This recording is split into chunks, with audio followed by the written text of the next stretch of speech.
6. When the nightmares rose, they stood no chance.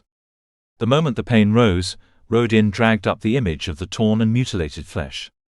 He brought with it the strength of the woman. And the nightmares retreated, unable to compete with such a reality. Yet when he awoke, he was not refreshed. He ran through his morning routine, hard exercise, a shower, then checking his tools before dressing. He left his room and headed for a cafe, ready for a bite to eat. But he felt drained. The coffee revived him to an extent, and the food filled the hole in his stomach. But not the one he felt elsewhere. Work would help. He needed to concentrate on his work. He ran through what he knew, looking for the connections. There was something wrong about the old man and his contracts. Malice was more involved than he was letting on. And the reason for the 3 people meeting their ends was wrapped up in one girl. A paid companion. Someone who had died. Death led to death. Rodin had no idea where that particular thought had come from, but he instinctively understood the truth it contained. A wrong would need redressing with interest. Pain would be returned in greater intensity. Eventually someone would die. And then in retaliation for this, others would die too. Rodin was a part in this, but he was not a reason. He was a tool. When those who wanted such retribution were unwilling or unable to do the deed themselves, they used a weapon like Rodin.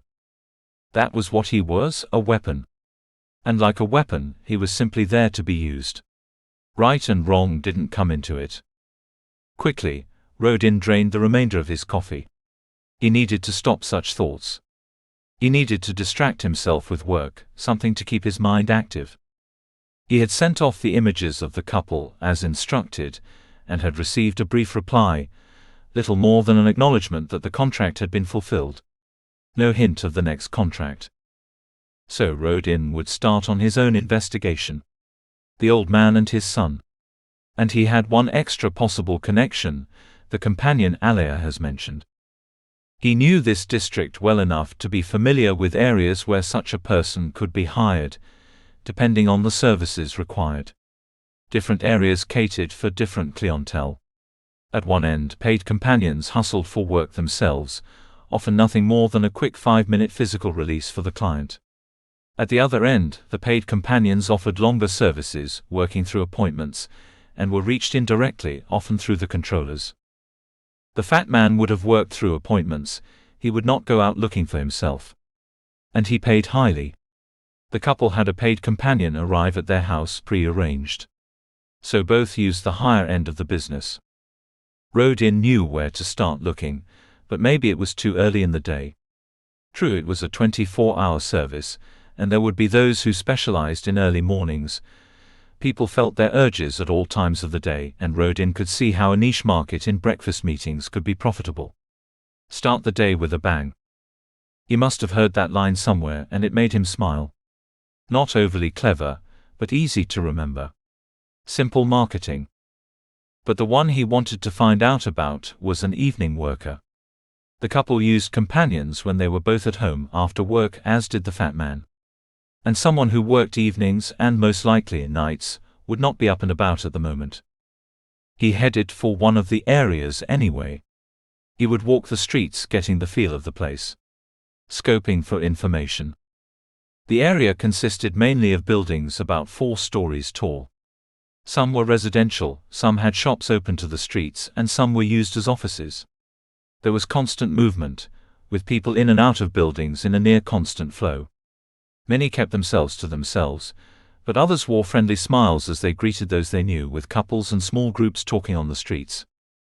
Rodin was reminded of the Dome, and the way people would spend so much time simply talking. A walk of a few hundred meters could easily take half an hour with greetings and conversations. And it would never do to ignore others. Even strangers would be expected to converse. Especially strangers. But this was not the Dome. Rodin felt eyes turn his way, a wariness in the expressions he saw. Did they know him? If the answer was no, they assumed he was a threat. Don't make a big thing of it, but aim for nonchalant ignorance. But always keep an eye out. Ready to run. Just in case. Rodin preferred it this way. He knew where he stood. He turned into one of the shops. Clothing, male and female, and judging by the minimal displays in the window and the lack of price tickets, clothing that was not cheap. Inside, the air was cool and the space uncluttered. Tops and trousers were displayed on mannequins, with other items stacked neatly on shelving along the walls. By the door, a well-built man was arranging some trousers on a rack, his eyes following Rodin's movements. Rodin glanced at him, and saw what could be the bulk of weapons hidden in the man's jacket. Store security. Can I help you? The woman was, Rodin would guess, older than himself, but she had used a great deal of shadow on her face and wore clothes that complemented her figure. The smile wasn't over the top, just enough to make someone feel welcome. Another part of the image. Rodin glanced round again. It's getting warmer, and this jacket's a bit too bulky. You have anything lighter? Her smile widened. Engagement with a customer. Rodin knew she wasn't interested in him as a person, but in what he might spend. She took him further back, showing him where the jackets were. Rodin nodded, listening as she listed all their qualities, turning him this way and that. He reached out for one of them, knowing it was what a genuine customer would do. The jacket was blue, and was little more than a padded shirt. Not what he would normally consider. But the shop assistant started telling him what a good choice. This was warmer than it looked, but also with ventilation ducts built in, neatly hidden down the sides. Would he like to try it on? She let her eyes run over his body before turning to the shelving behind, selecting one she presumed would fit. Rodin knew it would be hard to tell his size while he wore his current jacket. He started to remove it, first doing a mental check on his tools. Those in his jacket were stowed in a manner that made them practically undetectable, even if the assistant were to take the jacket herself. He had a couple of blades hidden in his trousers, but again the sheaths were built into the fabric and would not be noticed. Under the jacket he wore a short-sleeved top. There was no need for the arm holster today, and there were no tools in the top itself. He was clear. As he shrugged off the jacket, he knew she was watching, and he anticipated her reaction. Rodin knew his body. He wasn't as bulked out as some, but the muscles he did have were another part of his toolkit, and he knew he was better built than many. He had noticed looks of admiration before, from both sexes. Usually with men it was tinged with jealousy and some fear, although Rodin knew some saw the same things as many of the women, a hunk that to their eyes could be an object of lust. Of course, not all women felt that way. Different things turned different people on. Alea was clearly aroused by watching her partner with another woman. The fat man liked his girls young. Others might get turned on by someone more, what was the phrase he'd heard? Lived in. The shop assistant liked muscle. She was professional, but Rodin noticed the more genuine smile. He noticed the way her eyes lingered. And he flexed, making it natural in the way he folded his jacket, placing it neatly on a chair that happened to be to one side. He bent down slightly, aware that his top was tight enough to give a hint of the body beneath. She looked at the jacket in her hand. Maybe the next size up, she said, reaching for one on the next shelf. She unfolded it, holding it open for him. He turned, pushing his arms back and out. It seemed strange to have someone helping him with his clothes, but she was used to this and moved to accommodate his movements, only briefly allowing her hands to brush the jacket, a quick touch to his upper arm. He knew she was checking out if the muscle was as tight as it looked. He turned, pulling the jacket around his body, hunching his shoulders. The material tugged at his back. Think I need a bigger size? She shook her head. It's supposed to be a snug fit. It looks good on you. See? She waved her hand to a freestanding glass by one of the mannequins. Rodin examined his image. He knew the jacket was fashionable, and if he kept his arms by his sides he had to admit it looked good. As he turned one way then the other, he noticed how his arms filled the material, and knew others would see this too. He thought how this could be used as much as a warning as an attraction, and saw how wearing such a jacket might work in his favor. But it wasn't him. It would be out of style soon, a few months, a few years, and would then mark Rodin as someone else, someone redundant. He would not be ignored so much as looked down on. Once contemporary and probably fairly well off, but now a nobody. Also, the jacket was impractical. Nowhere to store anything but the smallest of his tools. Maybe a jacket for wearing in his downtime, but he had none of that. Didn't want any. Even when he wasn't working, he didn't feel comfortable relaxing. If he wasn't wearing at least a few blades and his lance, he felt undressed. He needed to be ready for whatever might happen. He often wondered how others did it, splitting their time between work and play. Those like the couple, who were capable of leaving their daytime activities behind once they reached home. It was as if they were different people, or had different personalities. At work, Rodin knew, Fallon had been in charge of others, and had ordered them around with a calm efficiency. But at home he bowed to Alia's control, and was little more than a child. Maybe that was why Alia allowed him other women. She was indulging a child. He shook his head. "I don't think it's me," he said, starting to remove the jacket. She was behind him, helping. We have others. Maybe something more bulky, if that is what you prefer. Although I would say that the tighter look works for you. You could get a lot of attention in something like this. She was trying hard, and Rodin briefly wondered if this were a more pricey item. It wouldn't surprise him often. The clothes with the least material cost the most. As if cutting away at the material was where the skill lay. Like an efficient removal demanded higher fees than a messy killing that brought death to others. Like the single fatal thrust was worth more than a rain of bludgeoning. "I'm not really into showing myself off." He tried to sound unsure of himself. He thought there might be an opportunity to learn something here. No. She hesitated.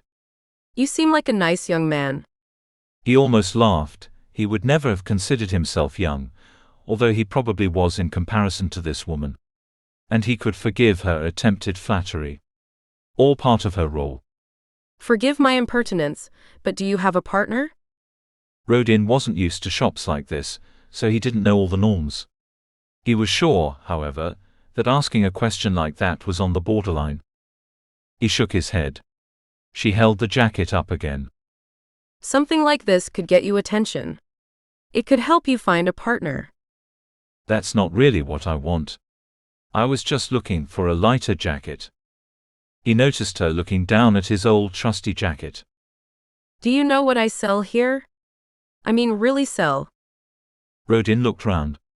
There was an obvious answer to this, but that was not what she was looking for. He gave it anyway.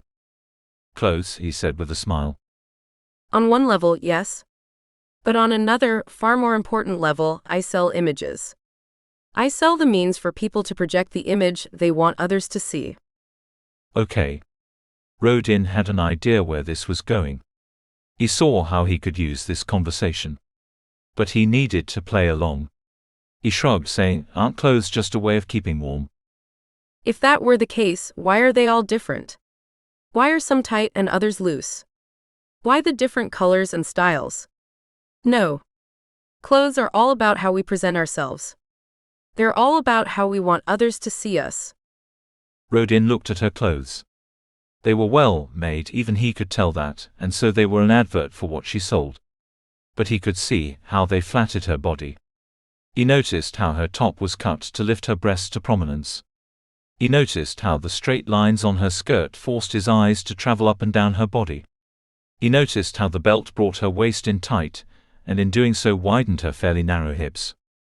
"So what do my clothes say about me?" She looked him up and down, circling, even though he knew she had already seen all she needed to.